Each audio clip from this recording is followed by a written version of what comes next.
नमस्कार। रात के 9 बजे हैं और 9 बजे लाख टके की बात के साथ मैं हूं अनुपम और मैं हूं आपके साथ आरजू साईं। बड़ी खबर से शुरुआत करेंगे। उत्तराखंड से खबर है, यूनिफॉर्म सिविल कोड पर उत्तराखंड सरकार ने कमेटी का गठन कर दिया है। जाहिर तौर पर रिटायर्ड जस्टिस रंजना देसाई के नेतृत्व में 5 सदस्यीय ड्राफ्ट कमेटी का गठन किया गया है। ड्राफ्ट कमेटी में सुप्रीम कोर्ट से रिटायर्ड रंजना देसाई के अलावा रिटायर्ड जज प्रमोद कोहली, पूर्व मुख्य सचिव शत्रुघ्न सिंह शामिल हैं। इसके अलावा मनु गौड़ और सुरेखा डंगवाल को भी कमेटी में जगह दी गई है। 5 सदस्यीय कमेटी का गठन कर दिया गया है। तो बड़ी खबर यह है कि जिस तरीके से यूनिफॉर्म सिविल कोड को लेकर के उत्तराखंड में विधानसभा चुनाव से पहले पुष्कर धामी से लगातार जब सवाल हो रहे थे तो वो इस बात को कह रहे थे कि यूनिफॉर्म सिविल कोड को लेकर के सरकार कदम उठाएगी, और अब जाकर के हम देख रहे हैं कि चंपावत में अभी उपचुनाव है, लेकिन उससे पहले ही यहां पर पुष्कर धामी ने एक बड़ा मैसेज दिया है और यूनिफॉर्म सिविल कोड को लेकर 5 सदस्यीय ड्राफ्ट कमेटी का ऐलान किया गया है। और जैसे ही धामी सरकार बनी थी, पहली ही मीटिंग में यूनिफॉर्म सिविल कोड पर चर्चा की गई थी और यही इंतजार था कि कमेटी का गठन कब किया जाएगा। बड़ी खबर आ गई है, 5 सदस्यीय कमेटी का गठन कर दिया गया है। तो सबसे महत्वपूर्ण यही है कि जिस तरीके से यूनिफॉर्म सिविल कोड को लेकर के 5 सदस्यीय टीम है, जिसमें रिटायर्ड जज, पूर्व मुख्य सचिव समेत बाकी लोगों को जगह दी गई है। अब देखना यह होगा कि कितने महीने में ये ड्राफ्ट बनाते हैं और उसके बाद पुष्कर धामी सरकार कब तक यूनिफॉर्म सिविल कोड को आगे लेकर सामने आती है। जस्टिस रंजना देसाई के अध्यक्षता में एक 5 सदस्यीय कमेटी हमने गठित कर दी है और हमारे नेता, हमारे देश के प्रधानमंत्री मोदी जी, जिस प्रकार की उनकी कार्य व्यवहार है, किस प्रकार की कार्य संस्कृति है, हम जो कहते हैं वो करते हैं। और हमने पहले ही कहा था कि हम इस पर, हमारी सरकार ने निर्णय ले लिया है। चुनाव से पहले हमने संकल्प लिया था। चुनाव के बाद पहली जो हमारी मंत्रिमंडल की बैठक हुई थी, पहली शपथ ग्रहण के बाद हमने उसमें ये सर्वसम्मति से फैसला ले लिया था कि हम उत्तराखंड के अंदर सभी के लिए समान नागरिक संहिता लाएंगे और उसके लिए कमेटी बनाएंगे। आज हमने वो कमेटी बना दी है और कमेटी जल्दी ही ड्राफ्ट तैयार करेगी और ड्राफ्ट तैयार होने के बाद हम उसको लागू करेंगे। नहीं, बिल्कुल ठीक कहा है उन्होंने। आज की परिस्थितियां ऐसी हैं उत्तराखंड की, जो अनिवार्य हो गया है। रोहिंग्या प्रॉब्लम जो है वो किसी से छुपा नहीं है।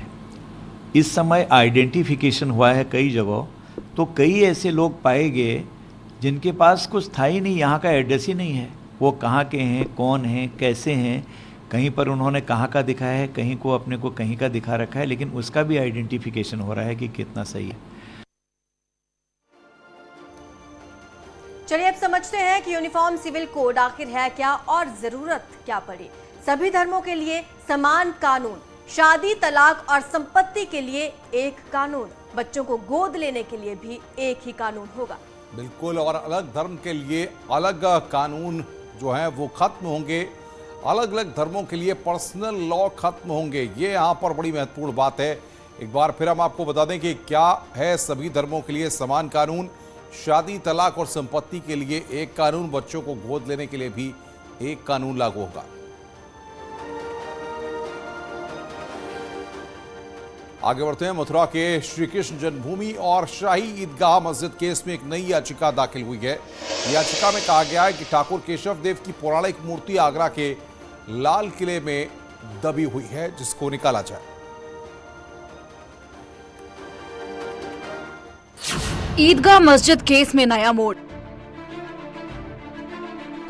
मथुरा में आगरा तक विवाद का विस्तार। हर बदलते दिन के साथ मथुरा में श्री कृष्ण जन्मभूमि और ईदगाह मस्जिद केस में तस्वीर बदल रही है। हर दिन एक नई याचिका दायर हो रही है और अब जो याचिका दाखिल हुई है उसने केस का दायरा आगरा के लाल किले तक कर दिया है। दरअसल याचिका में दावा है आगरा के लाल किले में दबी है ठाकुर केशव देव की मूर्ति। बेगम साहिबा की मस्जिद की सीढ़ियों के नीचे दबे होने का दावा किया गया है। मूर्ति बेशकीमती और रत्न जड़ित होने का दावा। याचिका दायर करने वाले वकील महेंद्र प्रताप ने औरंगजेब के दरबारी साखी मुस्तेक खान की किताब का हवाला दिया है। 1669 में जो श्री कृष्ण जन्मभूमि का मंदिर था वो औरंगजेब के द्वारा तोड़ दिया गया था और 1670 में यहाँ से औरंगजेब जो भगवान के केशव देव जी के विग्रह थे उन्हें आगरा ले गया था और आगरा में लाल किले के अंदर दीवाने खास के पास एक छोटी बेगम की मस्जिद है, उसकी सीढ़ियों उनको लगा दिया था। याचिका पर कोर्ट ने एएसआई, भारतीय पुरातात्विक सर्वेक्षण आगरा समेत अन्य संबंधित विभागों को नोटिस भेजने का आदेश दिया है। वहीं नई याचिका पर शाही ईदगाह पक्ष के वकील नीरज शर्मा का कहना है कि याचिका दायर करना फैशन सा हो गया है। मथुरा केस में हर दिन नई याचिका दायर हो रही है। तो ये तो एक फैशन सा बन गया है कि नंबर ऑफ सीरीज के लिटिगेशन इन्होंने फाइल कर दिए, जबकि लीगली ऐसा होना नहीं चाहिए। आज श्री कृष्ण जन्मभूमि के पक्षकार मनीष यादव ने 3 प्रार्थना पत्र अदालत में दाखिल किए, जिस पर अब अदालत 1 जुलाई को सुनवाई करेगी, जिससे कि जो पत्थर है, जिसमें कलाकृतियां है, पौराणिक अवशेष है, जो पौराणिक शिलालेख है, वो प्रिजर्व हो सके। मनीष यादव ने मस्जिद परिसर में मुस्लिम पक्ष की आवाजाही पर रोक लगाने की मांग की है, साथ ही पौराणिक अवशेषों को संरक्षित करने की मांग की है। ज्ञानवापी केस में सर्वे रिपोर्ट, फोटोग्राफ्स और वीडियो सोमवार को केस से जुड़े सभी पक्षकारों को सौंप दिए जाएंगे। इससे पहले अंजुमन इंतजामिया कमेटी ने कोर्ट से वीडियो और फोटो सार्वजनिक न करने की अपील की थी। अंजुमन इंतजामिया कमेटी ने तर्क दिया था कि इससे माहौल खराब हो सकता है। विश्व वैदिक सनातन संघ ने भी सार्वजनिक न करने की मांग की थी। हालांकि कोर्ट 30 मई यानी कि सोमवार को सुनवाई के बाद सर्वे के सबूत सभी पक्षों को सौंप देगा। आज सर्टिफाई कॉपी, वीडियोग्राफी की जो कॉपी है और फोटोग्राफी आज माननीय न्यायालय का था कि आज सबको मिल जाएगा, लेकिन हमको लगता है कि उनकी तरफ से सूचना आई है कि कुछ टेक्निकल फॉल्ट है, जिसके चलते अभी ये लोड नहीं हो पाया है, ये सीडी वगैरह बन नहीं पाया है, जिसकी वजह से थोड़ा एक दिन समय लगेगा। आजम खान को सुप्रीम कोर्ट से बड़ी राहत मिली है। सुप्रीम कोर्ट ने जौहर यूनिवर्सिटी में किसी भी तरह की सरकारी कार्रवाई पर रोक लगा दी है। सुप्रीम कोर्ट ने इलाहाबाद हाई कोर्ट के उस पर फैसले पर भी रोक लगा दी है, जिसके तहत 13.8 एकड़ जमीन प्रशासन को हैंडओवर होनी थी। सुप्रीम कोर्ट के स्टे के बाद जौहर विश्वविद्यालय में बुलडोजर चलने की आशंकाओं पर फिलहाल विराम लग गया है।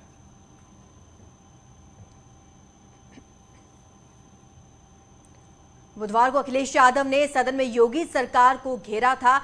आज नेता सदन और मुख्यमंत्री योगी आदित्यनाथ ने अखिलेश यादव पर पलटवार किया। लेकिन सबसे पहले वो बयान हम आपको सुनाते हैं जिस पर सुनकर अखिलेश यादव जो है वो लाल हो गए। आप इसको कहते हैं कि इसके लिए हम पे लेवल लगता है, हम राष्ट्रवादी हैं, और ठीक है, हमें गर्व की अनुभूति होती है जब हम पे राष्ट्रवादी होने का आरोप लगाया जाता है। हर व्यक्ति को होना चाहिए, और मेरा ये मानना है हर व्यक्ति को राष्ट्र भावना से उत्प्रोत होना चाहिए। राष्ट्र भावना से विहीन व्यक्ति की स्थिति तो चूहे जैसी हो जाती है। चूहे की स्थिति आप देखते हैं ना, जिस घर में रहेगा उस घर का अन्न भी खाएगा और उस घर में होल करके उसकी नींव को भी धंसाने का काम करता है।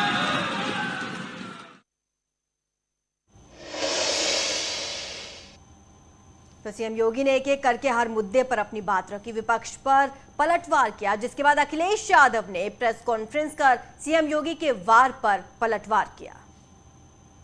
कोरोना कालखंड में 119 चीनी मिलें चलाई और अब तक उत्तर प्रदेश के अंदर महोदय 1,73,000 करोड़ रुपए से अधिक की गन्ना मूल्य का भुगतान गन्ना किसानों को किया गया है। और अगर मैं इसकी बात करूं तो ये 12 से 17 के बीच में कुल गन्ना मूल्य का जो भुगतान हुआ है उससे 78,000 करोड़ रुपए से अधिक राशि है। किसानों को भुगतान होना है। सरकार ये जरूर बताती है कि हमने इतना भुगतान किया है, लेकिन सरकार कम से कम वो आंकड़े दे कि इतना किसानों का गन्ने का पैसा बकाया है। और इस सरकार में जहां बिजली महंगाई हो गई हो, खाद महंगी हो गई हो, और कोई भी इंतजाम मंडी का नहीं किया, कहते हैं मंडी को सॉफ्टवेयर से जोड़ दिया। सच्चाई यह है कि मंडी व्यवस्था को बर्बाद कर दिया। कि लोगों के मन में यूपी के बारे में क्या धारणा थी, लेकिन उत्तर प्रदेश ने इस धारणा को बदला है और उसका परिणाम है कि उत्तर प्रदेश आज एक नई राह पर आगे बढ़ा है। आज उत्तर प्रदेश हर एक फील्ड में आगे बढ़ रहा है, तेजी के साथ आगे बढ़ रहा है। आज किसी भी आंकड़े में चाहे वो हम प्राइमरी एजुकेशन को देखें, चाहे मिड डे मील को देखें, या हम किसी नीति आयोग के आंकड़े देखें, उत्तर प्रदेश की लगातार गिरावट ये नीचे जा रहा है। प्राइमरी एजुकेशन में अभी तक किताबें नहीं बंट पाई। अक्षय पात्रा का नाम ले रहे थे नेता सदन, मुख्यमंत्री जी कह रहे थे कि अक्षय पात्रा जैसी संस्थाओं को जोड़ा। मैं उनसे जानना चाहता हूं कि अक्षय पात्रा से जो किचन का मॉडर्नाइजेशन हो रहा था, जो समाजवादी सरकार में दिया गया था, वो सब काम छीन लिया इन्होंने। सच नहीं कि 2017 में 2016-17 तक दुनिया का जो सबसे बड़ा सिविल पुलिस बल है उसमें 1.5 लाख से अधिक पुलिस के विभिन्न पदों के स्थान खाली पड़े हुए थे और वे सभी खाली पड़े हुए थे। हम लोगों ने पुलिस की भर्ती की प्रक्रिया को पारदर्शी तरीके से संपन्न किया। जहां तक पुलिस की भर्ती का सवाल है, जितनी साफ सुथरी पुलिस भर्ती समाजवादी सरकार में हुई उतनी कभी नहीं हो सकती थी। लेकिन हमारे पिछड़े और दलित भाई नौजवान याद रखें, समाजवादी सरकार में मेरिट से भर्ती हुई थी और जो रिजल्ट बना था वो पहले की आरक्षण व्यवस्था के हिसाब से रिजल्ट बना था। लेकिन जैसे ही भारतीय जनता पार्टी की सरकार आई, इन्होंने आरक्षण व्यवस्था को बदल दिया, जिसके कारण जो पिछड़े वर्ग के और दलित नौजवान जनरल में नौकरी पा गए थे, इनकी व्यवस्था बदलने से उन नौजवानों की नौकरी छीन ली गई। हम ढिंढोरा पीट करके ये नहीं कहते थे कि हमने मेट्रो चला ली, हमने एक्सप्रेसवे बना लिया, हमने एयर कनेक्टिविटी दे दी। जनता जानती थी कौन शिलान्यास कर रहा है, कौन उद्घाटन कर रहा है, कौन राशन दे रहा है, कौन अपराधों को नियंत्रित कर रहा है, कौन निवेश को ला रहा है, कौन नौजवानों को रोजगार दे रहा है। देखिए, जो सदन में बोला जा रहा है, मुख्यमंत्री जी के माध्यम से वो झूठ बोला जा रहा है। लखनऊ की मेट्रो वहीं तक जाती है और वापस आ जाती है। कानपुर की मेट्रो भी समाजवादी सरकार में शुरू हुआ था। आपकी आगरा की भी समाजवादी सरकार का ही डीपीआर और सब कुछ तैयारी कर दी थी। तो ये सरकार काम रोकने वाली सरकार है। इनसे पूछिए कि आपने कौन सा बड़ा फैसला काम कर करके दिखाया है। योगी आदित्यनाथ ने जहां अखिलेश यादव पर जमकर प्रहार बोला तो चाचा शिवपाल यादव की तारीफ की है। हालांकि सीएम योगी के इस बयान पर अखिलेश यादव ने कहा कि मुख्यमंत्री को मेरे चाचा की चिंता है।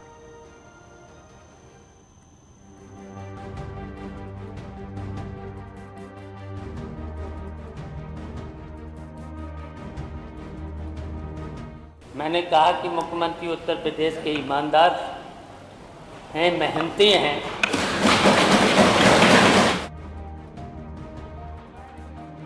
ये हमारा साथ ले लेते विपक्ष, ये साथ अगर हमारा ले लेते तो आप लोग यहाँ बैठते और ये लोग वहाँ बैठते।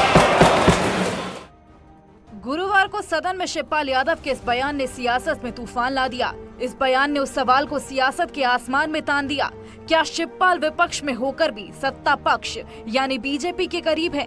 शुक्रवार को सीएम योगी की तारीफ ने नया सवाल खड़ा कर दिया। मैं धन्यवाद दूंगा शिवपाल जी को कि उन्होंने भी अपनी विधानसभा सीट पर जाकर के युवाओं को वहां पर टैबलेट और स्मार्टफोन का वितरण किया और भी अन्य मान्य सदस्य भी वितरित करें। उनके विकास सभी जगह गए हैं, पहल करना पड़ेगा। दरअसल सीएम योगी ने सिर्फ शिवपाल यादव की तारीफ नहीं की, बल्कि एसपी गठबंधन के मतभेदों पर भी वार किया। यात्रा साथ साथ आपकी भी चल रही, हमारी भी चल रही है, लेकिन अंतर यही है, हम साथ साथ भी हैं और पास पास भी हैं। लेकिन आप साथ साथ तो हैं, लेकिन पास पास तो हैं, लेकिन साथ साथ नहीं हैं। यही अंतर है।